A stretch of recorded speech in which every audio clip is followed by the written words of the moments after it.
During an argument, my wife yelled, "I'm not sleeping with you anymore. Deal with it." I just nodded and actually dealt with it in a way she never saw coming. Hey, Reddit. My wife of 9 years decided I wasn't worth the effort anymore and that she was bored of us. So I gave her exactly what she wanted and watched her lose her mind. Grab your popcorn and enjoy the show. Name's Jensen, 33, male. Look, I'm not going to sit here and pretend my marriage was perfect from day one. Nobody's is. But there's a difference between normal relationship stuff and watching someone actively decide you're not worth it anymore. Her name's Lucy. We'd been married 9 years when everything went sideways. The first 4 years were good. Like, actually good. The kind where you don't dread coming home. She'd send me random memes during the day. We'd meal prep together on Sundays. Yeah, we had problems, but we worked through them like adults. Years 5 and 6 were the transition period. That's when things started cracking. Small stuff at first. She stopped asking about my day. Started spending more time on her phone. Began making plans without checking if I was free. I figured she was just getting comfortable. That's what you're supposed to do in a marriage, right? Nope. I was wrong. By year 7, we were basically roommates who occasionally ate dinner at the same table. She'd come home from her job at the interior design studio and go straight to the spare bedroom, saying she needed to decompress. Fair enough. I worked as an electrician, came home tired and covered in drywall dust half the time. I got needing space. But space turned into distance. And distance turned into a gap I couldn't cross no matter how hard I tried. And I did try. That's important, because later she'd act like I never made an effort. I actually put in work when I first noticed things shifting. I planned a weekend trip to a winery 2 hours upstate. Researched the place, made reservations at a bed and breakfast, even booked one of those couples painting classes she'd mentioned wanting to try months before. When I told her, she seemed whatever, but said, okay. 2 days before we were supposed to leave, she canceled. Said work was slammed and she couldn't take time off. I rescheduled for a month later. She canceled again. Different excuse. I tried the small stuff too. Brought home flowers on random Tuesdays. She'd say thanks and leave them on the counter until they died. Started doing more around the house without being asked. She didn't notice, or if she did, she didn't care. Suggested we start a new show together since we used to binge stuff on weekends. She said she'd already started watching it with Monica. Monica, her best friend. That's where this story really starts going downhill. I'd known Monica since before Lucy and I got married. She was loud, opinionated, and had been divorced 3 times by 38. Not judging, but when someone's crashed and burned 3 marriages, maybe they're not the best relationship advisor. Lucy worshipped her. Thought Monica was this independent, empowered woman who didn't take garbage from anyone. In reality, Monica was bitter and loved having company in her misery. They'd have these long phone calls that Lucy would take in the other room. I'd hear bits and pieces. You deserve better. Don't let him guilt trip you for prioritizing yourself. Real empowering stuff on the surface. She started showing up at our house unannounced, just popping by with coffee or inviting Lucy out for spontaneous dinners. Every time Monica left, Lucy would be different, more distant, like Monica was pumping her full of poison and watching it spread. One night, about 10 months before everything imploded, I tried having an actual conversation about it. We were sitting at the kitchen table on a Sunday morning. Hey, I said. I feel like we're drifting apart. Can we talk about what's going on? She looked up from her phone, gave me this dismissive glance, and said, "You're being dramatic. Every marriage goes through phases." Then she went back to scrolling. That's when I should have known. When someone tells you your feelings are dramatic, they're really saying your feelings don't matter. But like an idiot, I believed her. Figured I was being needy or insecure. Made it easier to ignore the problem. I called my best friend Scott that night. Scott and I go back to high school. He's a plumber, built like he could bench press a Civic, and has 0 filter. When I told him she'd called me dramatic, he said, "Man, that's the kiss of death right there. When they start dismissing your feelings, it's over. They're just waiting for the right time to pull the trigger. You think I'm overreacting? I think you're underreacting. But hey, maybe I'm wrong. Maybe she's just stressed. He wasn't wrong. Things got worse when Monica started coming around more. 4, 5 times a week. She'd be at our place. They'd sit in the living room or out on the back deck, voices low, heads close together. Whenever I walked by, the conversation would pause. They'd look at me like I was eavesdropping on classified information. Then Lucy would give me this tight smile and say, "Can you give us a minute?" One Saturday afternoon, I was in the garage organizing tools when I heard them talking through the open window. I wasn't trying to eavesdrop. Didn't have to. They weren't exactly whispering. "I just don't know why you put up with it," Monica said. "You're the one with the career. You're the one bringing in real money. What does he even contribute?" Lucy laughed bitterly. "He fixes things. I guess he fixes things." Monica repeated it, voice dripping with mockery. "Wow, what a catch. You could hire someone to do that." I stood there holding a socket wrench, just listening. Part of me wanted to walk in and ask Lucy if that's really how she felt. But I stayed quiet and filed it away. The next week Lucy started making changes. Subtle ones. Rearranged the living room furniture without asking. Bought new throw pillows and a rug that didn't match anything. When I asked about it, she said, "I'm tired of everything being so bland. I wanted something that feels more like me." Then she started going out more. Dinners with coworkers, networking events, drinks with Monica. Always something that needed her to dress up and stay out late. And she never invited me. I remember one Friday night she came down the stairs in a navy dress I'd never seen before. Hair done, makeup on point. She looked good. "Where you headed?" I asked, looking up from the TV. "Out with some people from work." "Anyone I know?" "Probably not." "What time you think you'll be back?" She grabbed her purse off the counter and shot me this look. "Why you keeping tabs on me now?" "Just asking." "Well, don't. I'm an adult. I don't need a curfew." And she left. Slammed the door harder than she needed to. She came home at 2 a.m. I wasn't asleep. Just pretending. Heard her kick off her heels and head straight to the spare bedroom. The next morning she acted like nothing happened. Made herself breakfast, scrolled through her phone, and left for work without a word to me. That became the routine. I tried one more time to break through. It was a Wednesday evening and she was home early for once.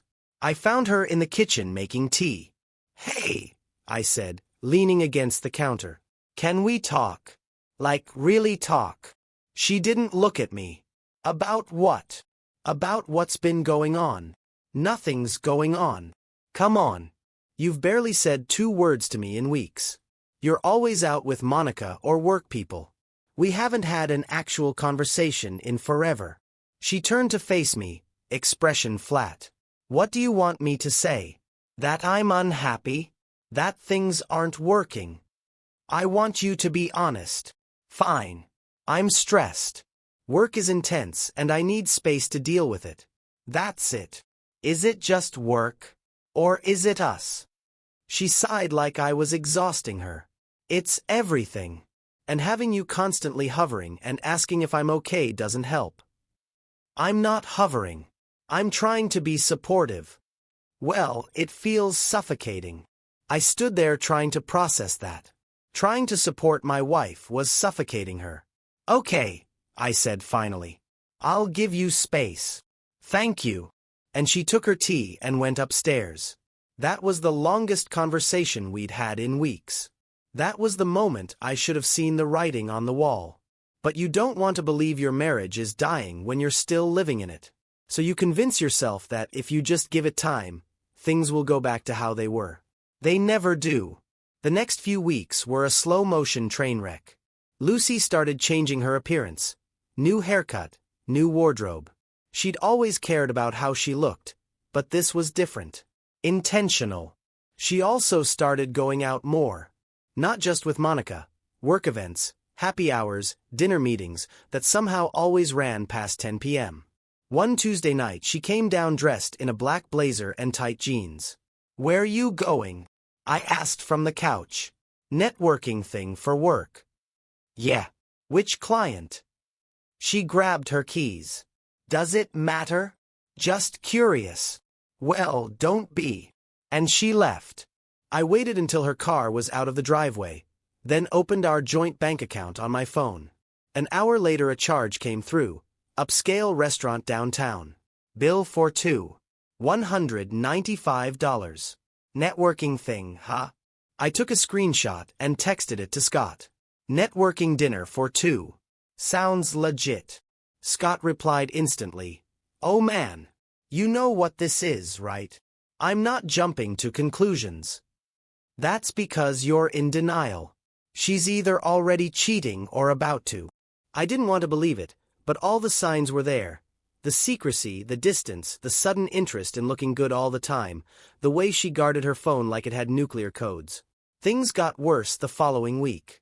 I came home from a job around 5 p.m., earlier than usual because a client rescheduled. Found Lucy and Monica in the living room halfway through a bottle of wine, laughing at something on Monica's phone. I walked in, said, "Hey." Monica looked at me like I just tracked mud through a church. Lucy barely acknowledged me, just a quick wave, and went back to whatever they were looking at. I grabbed a sandwich, ate it standing at the counter, and went to shower.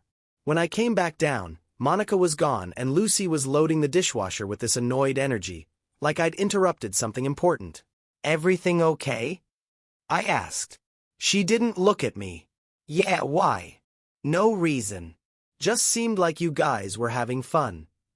"We were. Until you got home." She said it so casually. Like my presence in my own house was just this annoying thing she had to deal with. I didn't respond. Just went to the garage and worked on a busted lawnmower until it got dark. That night she slept in the spare room again. The pattern continued for weeks. Her going out, me staying home, Monica whispering poison in her ear, and me just watching it all fall apart. Then one night I was up late because I couldn't sleep. Came downstairs for water and saw Lucy's phone lighting up on the kitchen counter. She'd left it there while she was in the bathroom. The screen showed a text preview, "Can't wait to see you tomorrow night," from someone named Connor. I didn't pick up the phone. Didn't snoop. Just saw the message and went back upstairs. But now I had a name and a suspicion that was getting harder to ignore. The next morning I called Scott. "I need you to be honest with me. Am I crazy or is my marriage over?" "Your marriage has been over for months, man. You're just the last one to admit it." "So what do I do?" "You protect yourself. Start documenting everything. Stop trying to fix something she's already destroyed. And for the love of God, stop being so nice about it." He was right. I'd been trying to save something that was already dead. It was time to start playing offense. The blow-up happened on a Saturday night. I'd been keeping my distance like Scott advised. Stopped asking about her day. Stopped making extra food. Stopped pretending everything was fine. Lucy noticed. She came home around 9 p.m. from another one of her mysterious outings. Found me in the living room watching a game. She stood in the doorway for a minute like she was waiting for me to acknowledge her. I didn't. "We need to talk," she said finally. I kept my eyes on the TV. "About what?" "About whatever this is." She gestured at me. "You've been acting weird all week." I paused the game and looked at her. "I've been acting weird?" "Yeah. You're being distant." "Interesting. Because I've been giving you exactly what you asked for, space." Her jaw tightened. "That's not what I meant, and you know it." "Then what did you mean?" "Because from where I'm sitting, you've made it pretty clear you don't want me around." "I never said that." "You didn't have to. You say it every time you cancel plans with me but make time for Monica. Every time you come home late without explanation. Every time you act like I'm some kind of inconvenience in my own house." She crossed her arms. "I'm allowed to have a life outside this marriage." "Nobody said you weren't. But a marriage takes both people actually being present. And you checked out months ago." "That's not fair." What's not fair is me trying to keep this together while you're out doing God knows what with God knows who. Her face went red. What's that supposed to mean? It means I'm not stupid, Lucy. I'm not blind. You're acting exactly like someone who's got one foot out the door. She stared at me for a long moment. Then something in her expression shifted, like she'd made a decision, like she was done pretending. Fine, she said.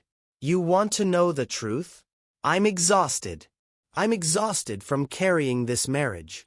From pretending everything's okay when it's not. From feeling guilty every time I want to do something for myself.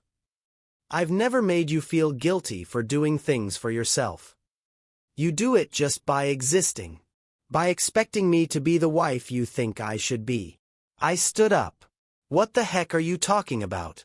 I don't expect anything from you except basic respect, which apparently is too much to ask. See, this is the problem. You're so focused on what you're not getting that you don't see what I'm dealing with. Then tell me, what are you dealing with? She threw her hands up. I don't know, okay? I just know that I'm not happy and I haven't been for a long time. There it was. The truth she'd been dancing around for months. So what do you want? I asked. A divorce. She flinched. I didn't say that. Then what are you saying? She looked away. I'm saying I need time. Space to figure out what I want. You've had space. What you haven't had is the decency to be honest with me about what's really going on. I'm being honest now.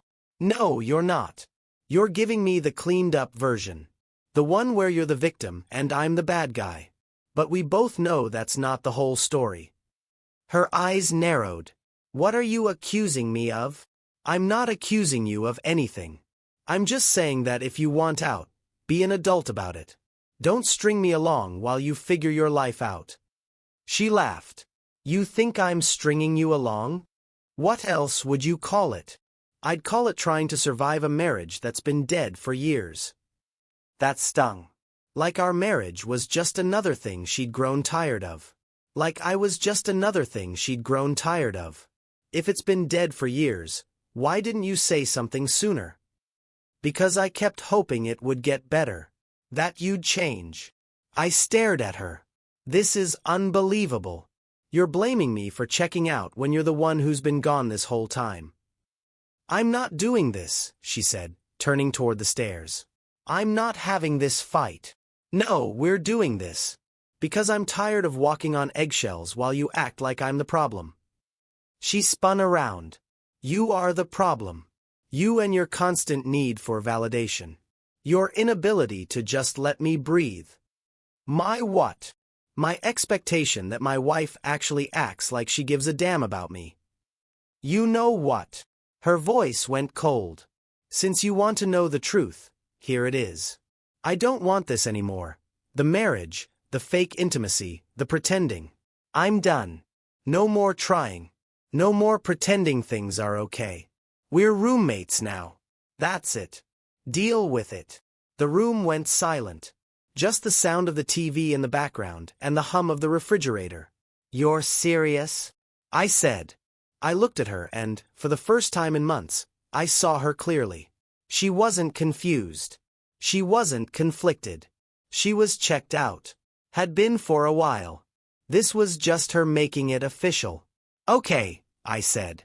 She blinked. Okay. Yeah, okay. You want to be roommates? We'll be roommates. She looked caught off guard, like she expected me to fight, to beg, to try and change her mind. I didn't. Fine, she said after a moment, and she went upstairs. Slammed the spare bedroom door hard enough to rattle the frame. I sat back down on the couch, grabbed my phone, and called Scott. It's over, I said when he picked up. I told him everything. When I finished, he was quiet for a second. Good, he said. Because now you know where you stand. No more guessing. No more hoping. She drew the line. Now you decide how you're going to deal with it. I don't even know where to start. Oh, come on, Jensen. Get a lawyer. Document everything. And for the love of God, stop being around her. Where am I supposed to go? My place. Guest rooms open. Pack a bag and get out of there tonight. I'm not running away. You're not running away. You're regrouping. There's a difference. He was right. Staying in that house while she played her games wasn't going to do me any favors. I needed space. A plan. So I packed a bag, essentials, clothes, toiletries, laptop, left it by the door. Then I sat down at the kitchen table and thought about my next move. I moved into Scott's guest room that night. Didn't tell Lucy I was leaving. Just packed my stuff and walked out. Left a note on the counter, taking the space you asked for. Don't contact me unless it's important. Scott's place was smaller than what I was used to, but it was quiet. No tension, no cold shoulders. Just me, him, and a fridge full of takeout. Welcome to freedom, Scott said when I walked in. First rule, no moping. Second rule, we start building your case. My case. Yeah, man. You didn't think she was going to play fair, did you? I hadn't thought that far ahead. But Scott had a point. If Lucy wanted out, she'd fight for everything, and I needed to be ready. The next morning, I opened a separate bank account at a different bank. Started redirecting my paychecks there. Took about 40% of the joint savings and moved it over in small chunks. $500 here, $1,000 there. Nothing big enough to trigger alerts or raise questions. Just enough to make sure I had a cushion when everything went sideways. I also pulled our prenup from the filing cabinet at the house when Lucy was at work. Read it for the first time in years. Her dad had insisted on it before we got married. Said it was just a formality, standard protection for both parties. At the time I didn't think much of it. Didn't think we'd ever need it. Turns out her dad was smarter than I gave him credit for. The prenup had an infidelity clause, plain as day. If either party could prove the other had been unfaithful, the cheater walked away with only what they brought into the marriage. No split of assets, no alimony, just whatever was solely in their name. I read that clause, then texted Scott a photo of it. Oh man, he replied. This is gold. Please tell me you're documenting her shady behavior. Working on it. Scott showed up at his place that evening with a small package. Handed it to me with a grin. What's this? I asked. Voice-activated recorder. Fits in the palm of your hand. Stick it under the passenger seat of her car. That's shady. So is cheating on your husband. Do you want to win this or not? I looked at the recorder. It was tiny, unnoticeable, and probably the smartest move I could make. You're a bad influence, I said. I'm a pragmatist. Now go plant that thing before she figures out you're on to her. The next day, I drove back to the house while Lucy was at work. Planted the recorder under the passenger seat of her car. Took 30 seconds. Then I left. While I was there, I did one more thing. Something petty, but necessary. Logged into our streaming accounts and changed all the passwords. Every single one. Netflix, Hulu, Spotify, all the premium subscriptions I'd been paying for. Then I logged into the meal kit service she loved and canceled the next delivery. That night Scott asked what I was grinning about. Just removed Lucy's access to civilization, I said. What did you do? I told him. Scott started laughing. Bro, that's evil. I love it. She wants independence. She can pay for her own subscriptions. Sure enough, 2 hours later my phone lit up with texts. Why can't I log into Netflix? Did you change the Spotify password? My meal kit got canceled? I didn't respond to any of them. Scott was laughing so hard he could barely breathe. She's probably losing her mind right now. Good. Maybe she'll realize what she took for granted. 3 days later I retrieved the recorder and listened to the playback. Most of it was boring, radio songs, her humming, a phone call with her mom about weekend plans. But then I hit gold. A conversation with Monica on speaker. He's being such a baby about everything, Lucy said. Like I'm the bad guy for wanting my own life. You're not the bad guy, Monica replied. He's just mad because he can't control you anymore. Exactly. And honestly, It's made me realize how much I've been settling. So what are you going to do? I don't know. I mean, Connor's great, but I don't know if I'm ready to blow up my whole life for him. Connor. There it was, the name I'd seen on her phone. Does he know about your situation? Monica asked. He knows I'm married, but he thinks we're separated. I told him we're just waiting for the right time to make it official. Monica laughed. Girl, you are playing with fire. I know, but honestly it's exciting. I feel like myself again. God, he's so good in bed. Jensen is so boring compared to him.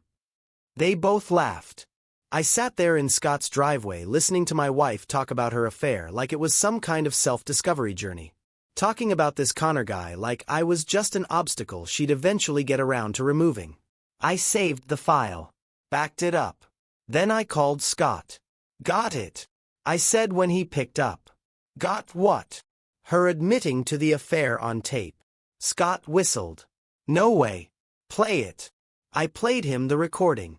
When it finished, he was quiet for a moment. Then he said, Bro, that's nasty even for her. What do I do now? You sit on it. Keep gathering evidence.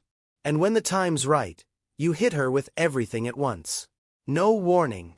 Over the next few weeks, I documented everything. Credit card charges at restaurants I'd never been to. Purchases at stores I'd never shopped at. Even a hotel charge from 2 weeks back on a night she said she was working late. One Thursday I drove by the house and saw her leaving around 7 p.m., dressed up, hair done, heels. I followed her from a distance. She drove to an upscale steakhouse downtown, parked, went inside. I waited in my truck across. 20 minutes later a guy walked up to the entrance. Tall, mid-30s, khakis and a button-down. He went inside. I took a photo of him. Then a photo of the restaurant. Then I checked our joint account.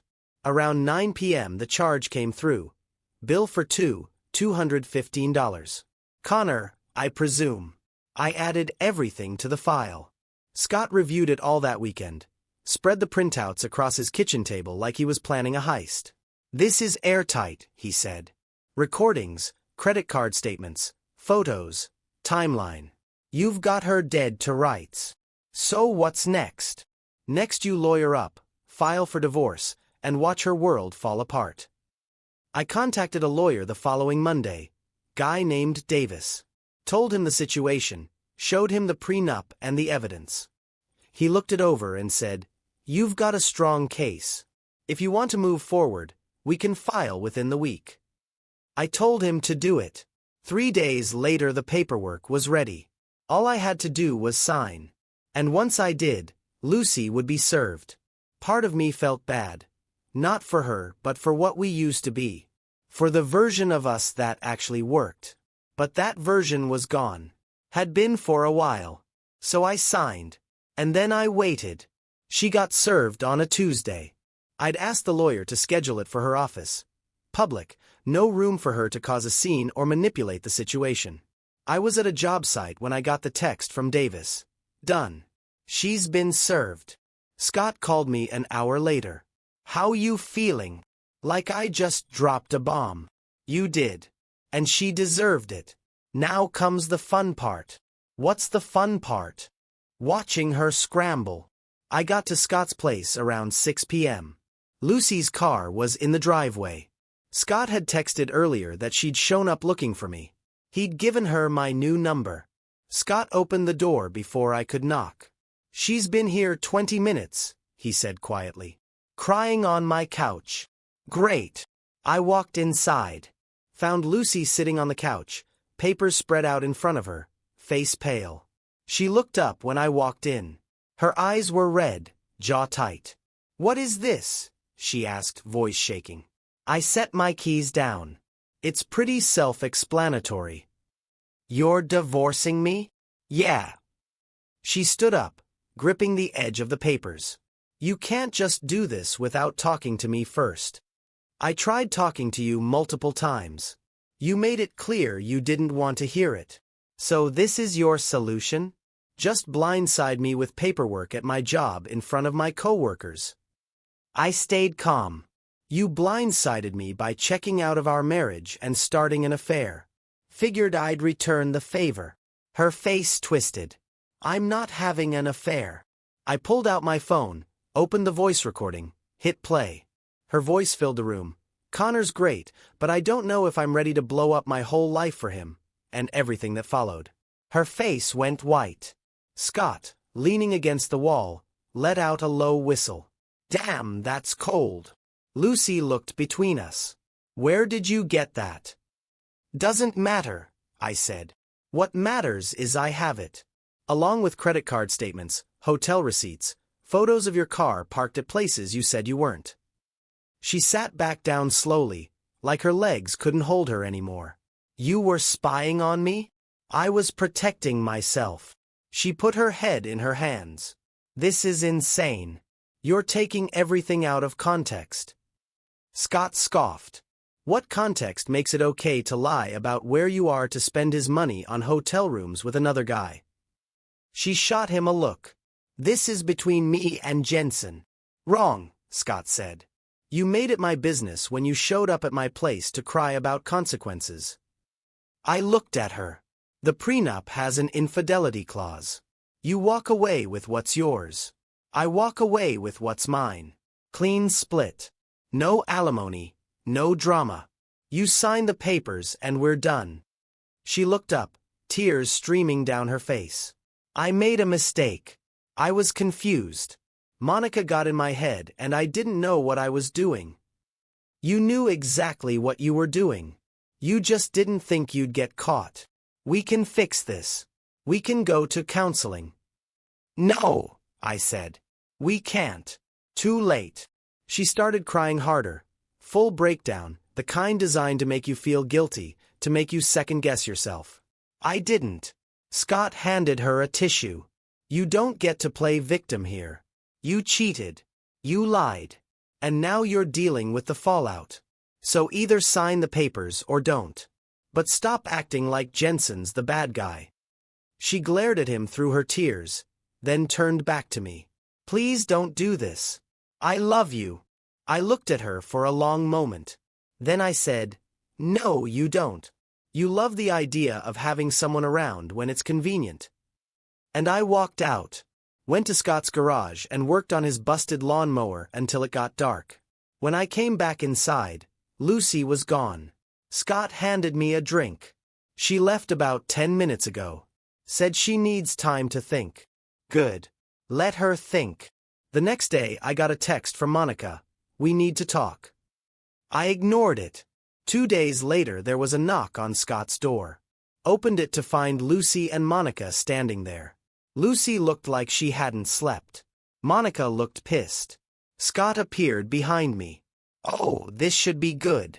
We need to talk, Monica said, pushing past me into the living room. I didn't invite you in, I said. Too bad. You're destroying her over a misunderstanding. I looked at Lucy. You brought backup.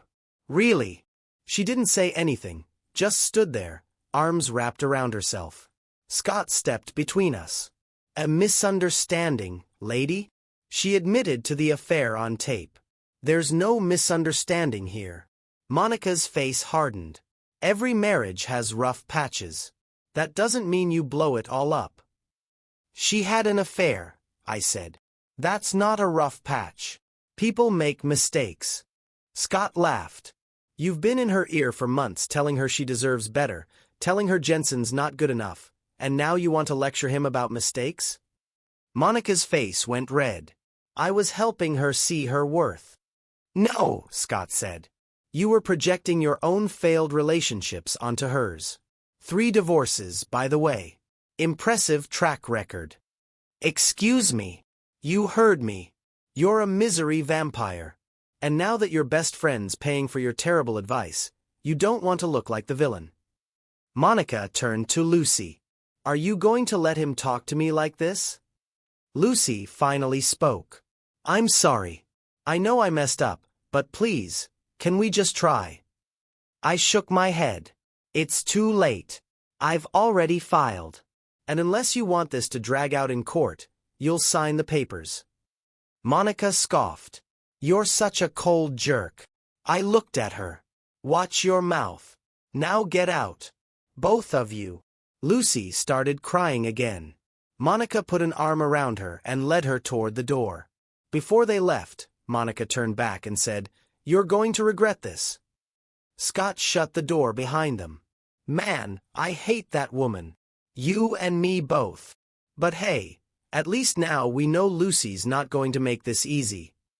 Great. Lucy didn't sign right away. Tried to drag it out. Had her lawyer argue the evidence was obtained illegally, but Davis shut that down quick. Recordings in your own vehicle, monitoring your own joint accounts, photos in public spaces, all legal. Her lawyer advised her to settle. She didn't want to. Kept insisting we could work it out. But I'd already moved on mentally. Then her mom got involved. Got a call from a number I didn't recognize. Answered it. Big mistake. "How dare you?" her mom said without introduction. "How dare you do this to my daughter? Your daughter had an affair. She made a mistake. You don't destroy a marriage over one mistake." It wasn't one mistake. It was months of lying. "You're being cruel. I'm being honest." She went off, called me cold, selfish, said I never appreciated Lucy, that I was throwing away 9 years over pride. I let her finish. Then I said, "I'm going to send you something. After you look at it, you can call me back and apologize, or you can never call me again. Either way works for me." I sent her the recordings, the credit card statements, the photos. All of it. She didn't call back. But Lucy did. Said her mom told her to sign the papers. We met at Davis's office 2 weeks later. She signed. I signed. It was done. We didn't say much. Just sat across from each other while the lawyers went over the details. She kept wiping her eyes. I kept my face neutral. When it was over, we walked out together. She stopped on the sidewalk and said, "So that's it? After 9 years?" "Yes," I said. "That's it." She nodded, tears running down her face. "You're really not going to fight for us?" I did. But trying to save what's already destroyed is a waste of time. And that was it. She walked to her car crying. I walked to my truck. We drove away in opposite directions. The divorce finalized 4 months later. She got what was hers. I got what was mine.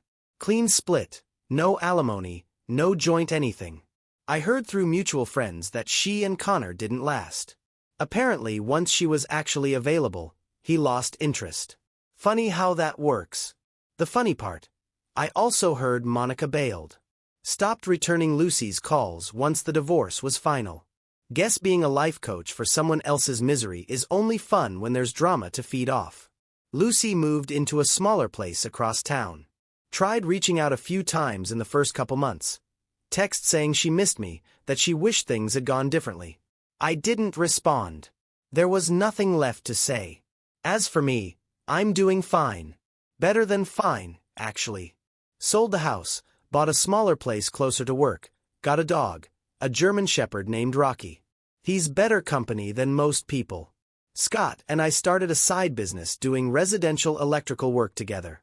Turns out there's good money in it when you're not splitting everything with someone who resents you. I've been on a few dates. Nothing serious yet, but I'm not in a rush.